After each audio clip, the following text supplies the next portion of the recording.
Assalamualaikum warahmatullahi wabarakatuh. Salam jumpa pemirsa. Senang sekali saya Korea Hafiza kembali menjumpai Anda dalam Bincang iNews. Dan kali ini pemirsa kita akan berbincang-bincang mengenai hal yang menarik tentunya untuk kita dengarkan ilmu-ilmunya. Iya, ini seperti kita akan mengadakan pembelajaran rupa-rupanya ya. Saya akan mengajak Anda pemirsa untuk berbincang-bincang, ngobrol-ngobrol mengenai bagaimana menjadi seorang content creator yang tentunya di era digital ini menjadi seorang content creator itu sekarang sudah menjadi sebuah profesi. Kalau dulu mungkin bisa menjadi sampingan, tapi sekarang ini bisa menjadi mata pencarian pertama juga. Oke, saya sudah bersama dua narasumber yang sudah hadir bersama saya dalam Bincang iNews kali ini. Yang pertama ada Bang Yusron Saudi. Bang Yusron Saudi sekarang sudah berpindah menjadi seorang content creator yang cukup menginspirasi di Pulau Lombok. Assalamualaikum Bang Yusron. Waalaikumsalam Pak Kori, sehat selalu ya. Kabar baik. Alhamdulillah. Kita berjumpa kembali tapi dengan topik yang berbeda. Siap. Dan jabatan yang berbeda juga. Pokoknya tampil untuk memberi sedikit pencerahan lah. Iya. Jangan sedikit, banyak-banyak juga nggak apa-apa. Amin. Ya. Di sampingnya Bang Yusron juga ada Bang Rudi ya, Bang Rodiman lebih tepatnya begitu. Beliau adalah ketua YLC, YouTuber Lombok, Lotim. YouTuber Lotim Community ya. Nah, kalau ada yang belum mengenal YLC mungkin bisa di-add tuh Facebooknya. Saya udah bergabung loh di YLC, tapi tidak pernah memperkenalkan diri. Tapi mungkin pemirsa juga butuh tahu ya, YLC itu seperti apa. Mungkin saya ke Bang Rudi dulu ya, Bang Yusron ya. Boleh diperkenalkan dulu YLC itu seperti apa, Bang Rudi? Baik, terima kasih. Assalamualaikum warahmatullahi wabarakatuh. Ya, perkenalkan kami dari komunitas YLC, namanya YouTuber Lotim Community. Nah, awal mulanya terbentuk komunitas ini merupakan salah satu dari kita melihat banyak sekali konten kreator itu yang bermasalah. Gitu. Tidak tahu cara bermain SEO itu seperti apa, cara ngupload video seperti apa yang benar. Nah, sehingga 5 tahun bahkan ada yang sampai 4 tahun itu tidak monet-monet. Nah, itu kita bentuk ini komunitas. Seperti saya, contohnya. Betul sekali. Nah, sehingga dilihat aktif, sehingga dilirik sama Pemda dan kita sudah dikukuhkan juga sama Pemda. Sudah gitu. dikukuhkan sama Pemda langsung. Betul. Oh, Jadi misinya YouTuber membangun Lombok Timur gitu misinya. YouTuber membangun Lombok Timur ya. Tapi ini Lombok Timur bahasanya. Tapi saya lihat anggota-anggotanya juga di luar Lombok Timur ada ya. Iya betul. Jadi memang lingkupnya secara luas. Bahkan ada juga dari Jawa Tengah, itu ada 2 orang dari Jakarta juga. Oh, dari luar NTB juga ada. Banyak. Gitu, untuk belajar di sana tentunya. Ya, belajar secara online dan ada juga kopdar kegiatannya itu ada 6 program unggulannya. Itu ada di websitenya, namanya websitenya semetonylc.com. Oke, nanti dibahas ya 6 program unggulan itu ya. Tapi ngomong-ngomong tentang YLC ini hanya mewadahi untuk para YouTuber atau bisa aplikasi lain?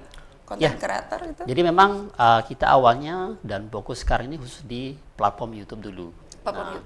Ada juga teman-teman yang sudah ahli di platform TikTok sama Instagram. Tapi karena YouTube ini sudah kita geluti sekian tahun, jadi kita ekspornya di situ gitu. Oke, fokusnya di YouTube dulu. Oke, dulu. baik. Ditahan dulu ya, Bang Rudi ya. Kita ke Bang Yusron dulu di Bang Yusron tentunya yang sudah terbiasa melalang buana di depan layar ya, di depan layar ataupun di belakang layar. Sekarang sudah menjadi seorang content creator. Bang Yusron, sekaligus pembina YLC juga katanya. Siap. Apa yang bisa diambil positifnya ataupun mungkin negatifnya begitu ya dari menjadi seorang content creator? Saya ngomongin content creator dulu sebelum nanti fokus ke YLC-nya. Oke, mungkin ini sebuah antitesa menurut saya dari kegelisahan kita bersama, terutama ya kalau udah menjadi orang tua. Nah, bayangkan saja, ini kita coba aja teliti sendiri aja.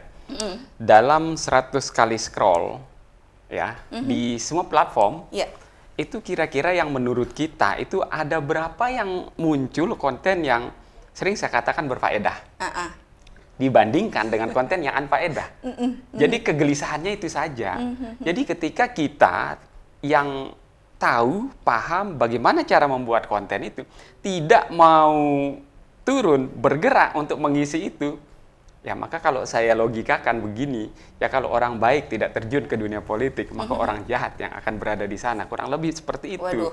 Artinya, kalau orang yang paham terkait konten-konten anfaedah tidak mau membuat konten, maka disitulah sama saja dengan membiarkan ini ya lebur seperti itu. Nah, kewajiban kita isi saja. Artinya, konten itu kita usahakan ya yang minimal lah adalah manfaatnya gitu Mbak Kori ya. Jadi tidak mesti asal joget-joget. Mungkin joget-jogetnya ada panduannya biar tidak encok atau pinggangnya sehat. Iya, iya. Nah, mungkin jadi ada saja sebetulnya cara-cara kita untuk mengalihkan agar dirasa menjadi sebuah tontonan yang pada cita-cita besarnya adalah tontonan menjadi tuntunan. Tontonan menjadi tuntunan. Ya, itu mungkin cita-cita besar lah ke depan kalau kita memang memahami konsep-konsep konten yang berfaedah gitu. Waduh, bahasanya cukup berat juga ya, konten yang berfaedah. Tapi Bang Yusron, kalau berbicara definisi yang berfaedah sama yang unfaedah, Bang Yusron bilang tadi itu, kalau menurut Bang Yusron sendiri kayak gimana? Ya, sebenarnya definisinya kita ambil masing-masing ya, menurut ukuran kita. Kalau kita rasa sebuah tontonan itu baik untuk ditiru dalam tataran adat istiadat kita yang pas gitu di daerah kita, itu bisa membangun gitu. Atau mungkin lebih ke ini ya, manfaat bagi diri sendiri ataupun kebutuhan. Betul.